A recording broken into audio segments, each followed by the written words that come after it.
মিঠুনদার সঙ্গে কাজ করার এক্সপিরিয়েন্স কেমন? স্বপ্ন সত্যি হলো, কখনো ভাবিনি। স্বপ্নই ছিল মিঠুনদার সঙ্গে কাজ করাটা, কারণ মিঠুনদা আমার আইডল ছিল। ছোটবেলা থেকে মিঠুনদার আমি ভক্ত ছিলাম।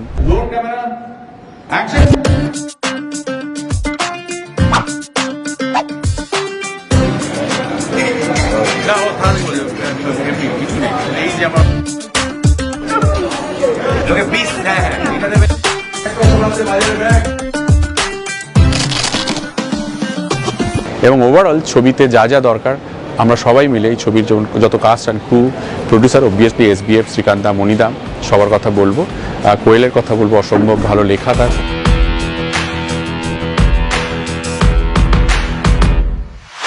সো সব মিলিয়ে খুব ভালো, খুব খুব খুব ভালো। আগেও বলেছি, মানুষ ক্যামেরাম্যান হিসেবে অসম্ভব ভালো কাজ করছে। মৃদুল শাশ্বতীর কথা বলতে হয়, জয়িতা, রাজশ্রীর কথা বলতে হয়, যারা কস্টিউম করছে। প্রত্যেকটা ডিপার্টমেন্ট খুব ভালো।